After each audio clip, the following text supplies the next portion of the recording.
Hoy desde Roma, el Papa Francisco analiza la evangelización en un país excomunista tras su visita a Kazajistán. Dictadura de Daniel Ortega no renueva permanencia en Nicaragua la Congregación Mexicana de las Hermanas de la Cruz, que cumplían misión en Matagalpa, mientras que el presidente de Brasil, Jair Bolsonaro, dice estar dispuesto a recibir a religiosos católicos perseguidos por Ortega. La tentación, sepa cómo vencerla en nuestro especial Lucha contra el Diablo.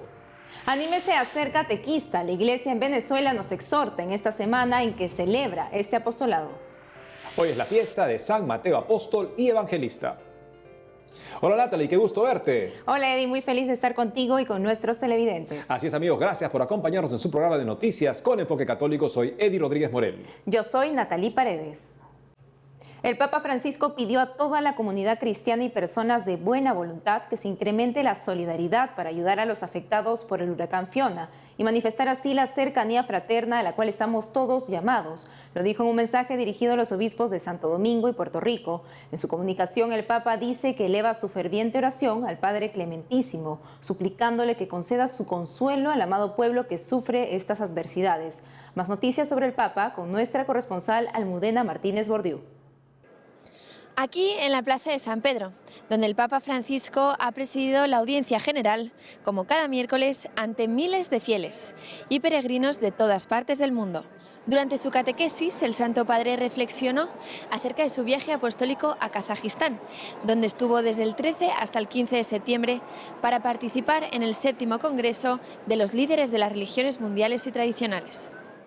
Recordó que Kazajistán, tras haberse liberado del yugo del régimen ateo, propone ahora un camino de civilización que mantiene unidos política y religión sin confundirlas ni separarlas, condenando claramente fundamentalismos y extremismos.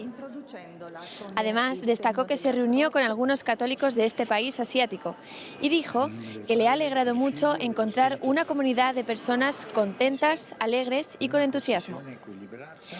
Aseguró que los católicos son pocos en este vasto país, pero esta condición, si es vivida con fe, puede llevar frutos evangélicos. Sobre todo, la bienaventuranza de la pequeñez, del ser levadura, sal y luz, contando únicamente con el Señor y no en alguna forma de relevancia humana. Tras su catequesis, el Papa Francisco recordó que hoy se celebra la Jornada Mundial del Alzheimer. Dijo que esta enfermedad afecta a muchas personas, las cuales, a causa de esta patología, a menudo son colocadas en los márgenes de la sociedad. Pidió rezar por los enfermos de Alzheimer, por sus familias y por aquellos que les cuidan con cariño, para que cada vez sean más sostenidos y ayudados. El Santo Padre también pidió por los hombres y mujeres que están en diálisis o esperando un trasplante. Asimismo, recordó la terrible situación de la martirizada Ucrania. El Papa Francisco explicó que el cardenal Konrad Krajewski ha viajado al país en guerra por 4ª vez. Ayer me llamó por teléfono. Él está pasando un tiempo allí, ayudando en la zona de Odessa, mostrando mucha cercanía. Me ha hablado del dolor de este pueblo, las acciones salvajes, la monstruosidad, los cadáveres torturados que encuentran. Unámonos a este pueblo tan noble y mártir, pidió el Papa Francisco. Almudena Martínez Bordiú, EWTN Noticias. A 33 días de un obispo con arresto domiciliario y sus sacerdotes en una cárcel de torturas por parte de la dictadura de Daniel Ortega, tenemos más información sobre la crisis de la Iglesia en Nicaragua. Me permiten darles un abrazo hermanos, si somos hermanos, ámense los unos a los otros. General, me permite darle un abrazo, general, somos hermanos. No preciso ni decir todo esto que te digo. Confirmado, las Hermanas de la Cruz tuvieron que dejar Nicaragua recientemente luego de varios años de servicio. Conozcamos aquí los detalles. Esta es la foto que confirma que las Hermanas Religiosas de la Cruz del Sagrado Corazón de Matagalpa ya están en México. Fueron recibidas por su congregación en este país. Las religiosas mexicanas tuvieron que abandonar Nicaragua porque el gobierno nicaragüense no les renovó sus permisos de residencia, según indicó a EWTN Noticias el portal Nicaragua Informa. Este medio digital nicaragüense se basa en fuentes cercanas a las Hermanas Religiosas de la Cruz. De acuerdo a fuentes extraoficiales, el régimen de Daniel Ortega habría ordenado que de las comunidades religiosas que operen en su país, solo un 25% sean extranjeras y el 75% nicaragüenses. Acatando la medida, no les habrían renovado el permiso de residencia a las misioneras mexicanas. La cuenta de Facebook de las religiosas de la Cruz de Matagalpa demuestra que hasta el pasado 7 de septiembre estuvieron activas en sus publicaciones de oración por la iglesia en Nicaragua, por Monseñor Rolando Álvarez y los religiosos apresados. Sin embargo, desde entonces no se pronunciaron más y a inicios de esta semana saltó en redes sociales la noticia de su salida de Nicaragua.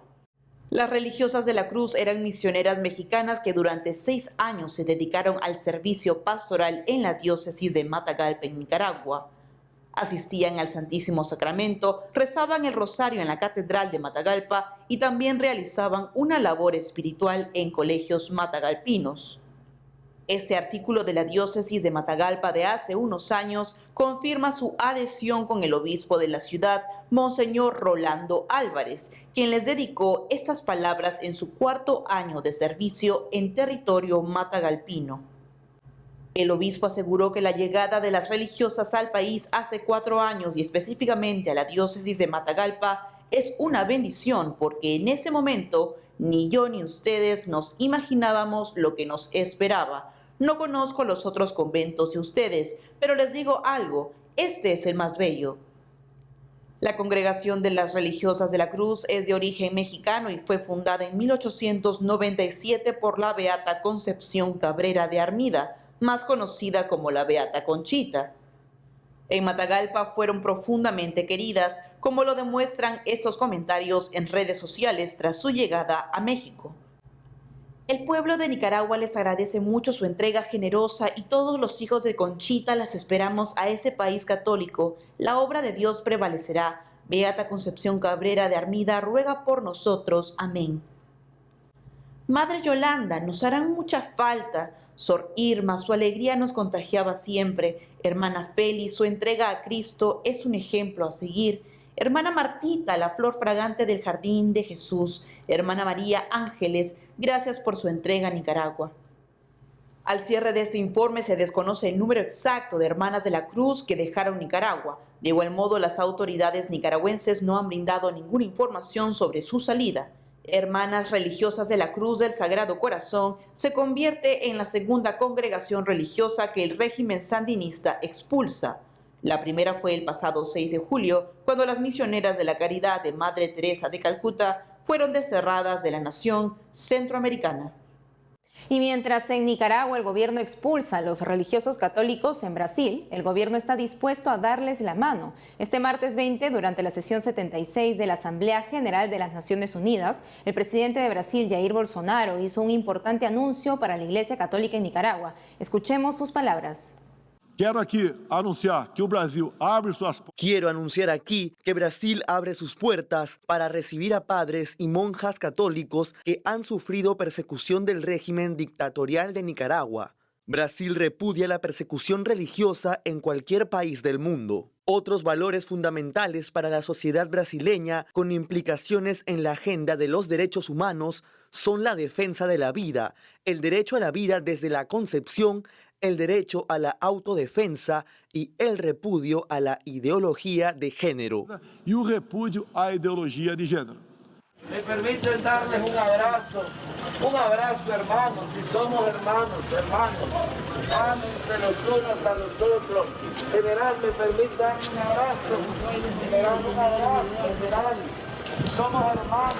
No preciso ni decir todo esto que te digo.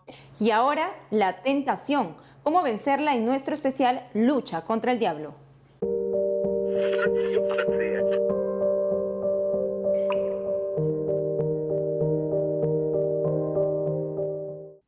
Sobre la tentación, el catecismo nos recuerda que heridos por el pecado original hemos quedado inclinados al mal y sujetos al error. De eso el diablo se aprovecha para hacer de las suyas. ¿Cómo vencer al demonio y no caer en la tentación como imploramos en el Padre Nuestro? Para saberlo, contamos desde España, como cada 15 días, con la guía del Padre Francisco Torres Ruiz, sacerdote exorcista. Padre, ¿cómo está? ¿Cómo se encuentra? Muy bien, gracias a Dios. Encantado de estar otra vez con vosotros. Padre, cuéntenos qué es la tentación. Bueno, pues la tentación, como bien introducías tú, es una consecuencia, ¿no?, de ese pecado original. Pecado original, digamos, ha herido nuestra naturaleza, pues decimos que tenemos naturaleza caída y que a pesar de que con el bautismo se nos quita el pecado original, todavía queda ese reato de pecado en nosotros, que llamamos concupiscencia. Y eso es lo que aprovecha el diablo para tentarnos. En ese sentido, la tentación es toda insinuación, ese veneno, esa provocación que el diablo nos inspira para apartarnos del amor de Dios, para apartarnos de su ley y, pues eso, ofender a Dios y ser reos del diablo, ¿no? Así es. ¿Siempre seremos tentados? Pues por desgracia, esta es la mala noticia que tengo que darlo. Sí, siempre vamos a ser tentados. De hecho, esto es el mismo catecismo de la Iglesia, cuando habla del combate espiritual y habla de la tentación en la parte última, comentando el Padre Nuestro, pues nos lo recuerda, ¿no? Desde que venimos a este mundo hasta que nos vamos de él, vamos a ser tentados, vamos a ser probados y vamos a ser cribados como por Satanás, como el Señor le dijo a San Pedro: mira que Satanás te está cribando. Pues así vamos a ser también nosotros. ¿De dónde vienen las tentaciones? Bueno, pues tradicionalmente en la Iglesia siempre se ha dicho que hay como tres enemigos del alma, ¿verdad? El mundo, el demonio y la carne. Por tanto, la tentación viene de toda inspiración maligna que el demonio nos hace a través de las diferentes circunstancias en las que vivimos. Cuando hablamos del enemigo de la carne, no tenemos que pensar solamente en nuestro cuerpo como si la carnalidad o la corporalidad fuera mala. Eso no es así. Sino que tenemos que pensar en esos pecados que brotan de nuestra propia naturaleza. La gula, la lujuria, la pereza. Cuando hablamos del mundo, no es que el mundo sea malo porque el mundo ha sido creado bueno por Dios, sino que hay cosas del mundo que sacan algo malo de nosotros. Los pecados de ira, de codicia, de avaricia, la vanidad. Y luego está el enemigo más perverso y peligroso, que es Satanás, que es el diablo. Y es el que, aprovechando cada circunstancia de nuestra vida, nos tienta, nos prueba, nos inspira pensamientos malignos, acciones malignas para apartarnos de Dios. ¿Y podemos aprovecharnos de esas tentaciones para el bien de nuestras almas? Por supuesto que sí. San Pablo, en su carta a los Romanos, en el capítulo 8, al final, nos dice que para los que aman a Dios, todo vale para el bien. Y esa tentación, aun viniendo del maligno, Dios la aprovecha ¿para qué? Para probar nuestra fe, para aquilatar nuestra fe, para hacernos recios, cristianos de verdad, cristianos que aprendamos a luchar contra las fuerzas del mal y ser cada día más fieles a Dios y más fieles a los mandamientos. Por tanto, la tentación, si es combatida y vencemos por la gracia de Dios, porque no hay otra manera, pues nos sirve para tener méritos también. Así es, Padre. ¿Y qué remedios recomienda para vencer las tentaciones? Bueno, pues remedios para vencer la tentación. En primer lugar está la oración. Una oración asidua, una oración afectiva, cariñosa, un trato diario con Dios. Eso, en definitiva, la oración es eso, trato diario con Dios. La lectura de la Sagrada Escritura, y en eso, si me permites, yo recomiendo un libro que se llama El Tratado de las Réplicas de Bagrio Póntico. Bagrio Póntico es un monje del siglo IV, discípulo de los padres Capadocio, de San Basilio de Cesarea y de San Gregorio de Nisa, ¿no? Y él escribe este libro en lo que son una serie de frases del Antiguo y del Nuevo Testamento que él recomienda repetir muchas veces a modo de ejaculatoria para luchar contra pecados concretos, contra la gula estas, contra la pereza estas, contra la avaricia estas. y así. Y luego, pues por supuesto, el rezo del Santo Rosario, la contemplación del Vía Crucis, encomendarse a la Virgen, a los santos, etc. Padre, ¿nos puede decir dónde pueden conseguir las personas este libro? Bueno, pues yo tampoco quiero hacer mucha publicidad. Yo lo conseguí por Amazon, que es lo que te mandan en todas partes. Lo siento mucho, pero este está editado por la editorial Rial. La editorial Rial, que se edita aquí en España, no sé en América cómo podría conseguirlo, pero creo que hay una versión Kindle, una versión en internet sobre este libro. Tratado de las réplicas o el Antirrético. Antirrético es el nombre griego original, ¿eh? Antirrético o Tratado de las réplicas de Bagio Póntico. Perfecto, padre. Muchísimas gracias por esta entrevista, padre Francisco Torres. Muchas gracias. Hasta la próxima.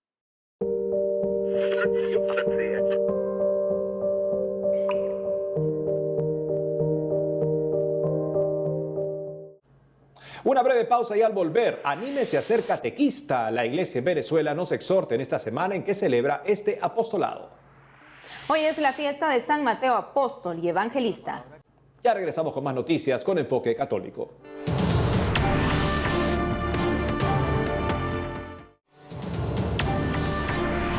Estamos de regreso y les contamos que hace 68 años, un día como hoy, que celebramos la fiesta de San Mateo Apóstol y Evangelista, el Papa Francisco descubrió su llamado a la vida sacerdotal tras una confesión antes de ir a una fiesta popular. Yo no era el mismo, había sentido una voz, una llamada. Me convencí que debía convertirme en sacerdote y esta experiencia en la fe es importante. Contó en una vigilia de Pentecostés el Santo Padre. Escuchemos ahora al padre José de Jesús Aguilar, subdirector de Radio y Televisión de la Arquidiócesis Primada de México, sobre la vida de San Mateo Apóstol en el siguiente video publicado en su cuenta de YouTube. El 21 de septiembre se celebra a San Mateo Apóstol, que además escribió uno de los 4 evangelios. Mateo significa regalo de Dios. Se llamaba también Leví. Su oficio era el de recaudador de impuestos, un cargo muy odiado por los judíos porque esos impuestos se recolectaban para Roma, que era una nación extranjera, pero el oficio los podía hacer ricos. Mateo ejercía su oficio en Cafarnaúm hasta que un día Jesús le pidió que lo siguiera. Él aceptó la invitación de Jesús y renunciando a su empleo tan productivo, se fue con él no ya a ganar dinero, sino almas. Para despedirse de su vida de empleado público, Mateo dio un banquete al que asistieron muchos pecadores y publicanos.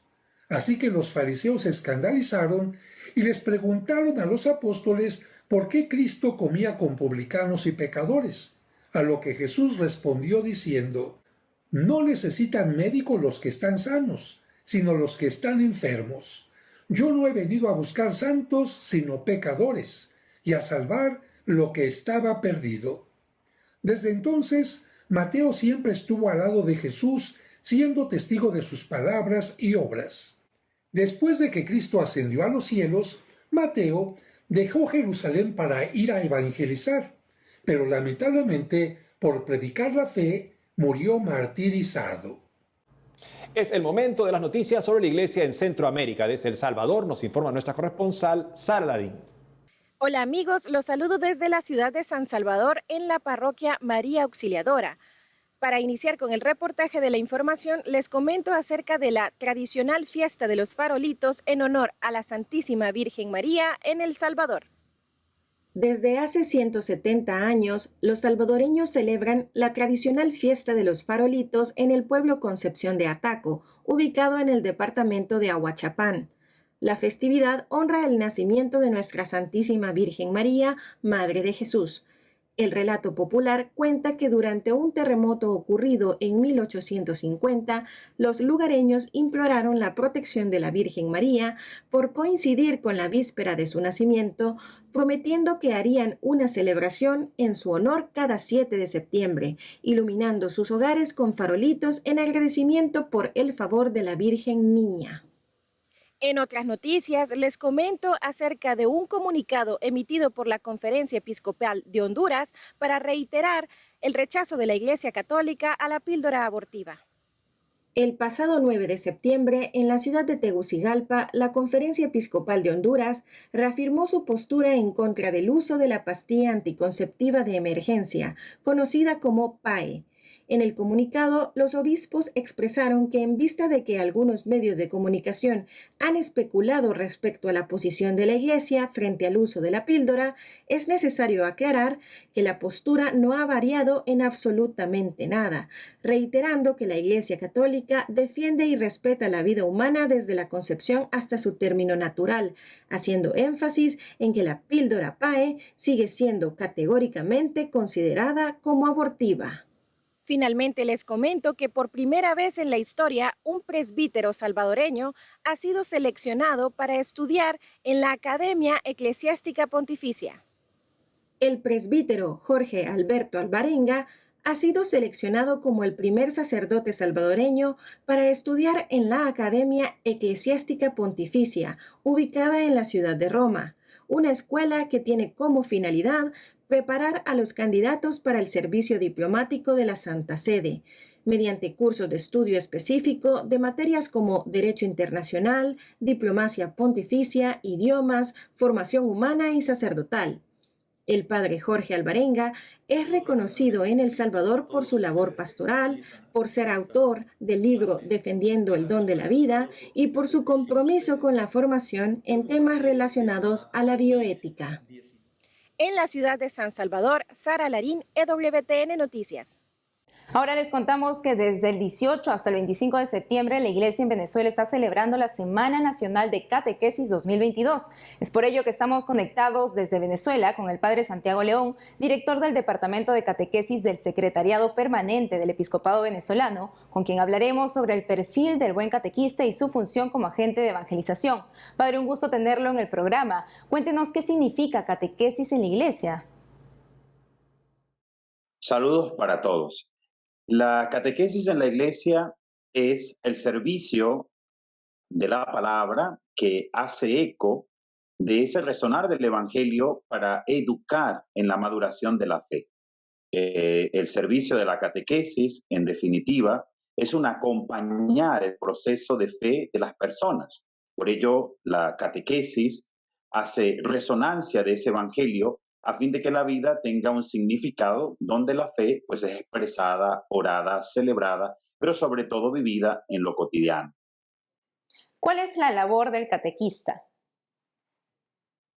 El catequista tiene como vocación responder a esa llamada de la Iglesia que le convoca en la palabra para hacer eco de esa palabra, por lo que más que ser alguien que comparte un contenido de la fe, testimonia con su propia experiencia de fe en el camino de la experiencia de ir acercándose a Dios, el hecho de vivenciar esa propia fe. En este sentido, el catequista no es otra cosa que esa persona llamada por Dios, que convocada por la palabra, testimonia la fe acompañando al otro en su maduración de la fe. Precisamente, ¿cómo podría describir el perfil de un catequista? Un catequista, en primer lugar, es un vocacionado, es decir, un llamado por Dios que desde la fe responde con amor con su propio testimonio. Por eso tiene unas cualidades fundamentales. Es una persona de fe que vive esa experiencia de fe y tiene la capacidad de comunicarlo. Básicamente, el catequista tendrá que ser eso, un buen comunicador, un testigo. Por lo tanto, al mismo tiempo, ese testigo de la fe es un pedagogo. En este sentido, lo expresamos como mistagogo, que va descubriendo en la celebración de la fe ese misterio de Dios. El perfil del catequista necesita de una madurez humana que le permita entrar en conexión con el otro ser humano para proponer el misterio de Dios. ¿Por qué las personas deben animarse a dar catequesis? Es una respuesta de fe en el servicio de la evangelización. Nos animamos a ser catequista porque toda fe, para que crezca, tiene que comunicarse, y es justamente una manera tan especial de comunicar la fe, la catequesis. En este sentido, hacemos resonancia de ese mandato de Jesús: vayan por todo el mundo y prediquen el Evangelio. Enséñeles a cumplir lo que yo les he mandado. Ser catequista es una muy buena ocasión para expresar nuestra propia fe y nuestra convicción de amor a Dios. Así es. Padre, ¿cómo están viviendo esta semana de celebración sobre catequesis en Venezuela? Sí, la Semana de la Catequesis en Venezuela siempre es una oportunidad para reflexionar, orar, profundizar en este servicio, en este ministerio de la catequesis. En este sentido, hemos considerado el hecho de mirar cómo el catequista tiene que tener un corazón sinodal, desde el llamado que el Papa Francisco ha hecho a la Iglesia con el signo de la sinodalidad a encontrar una clave de conversión.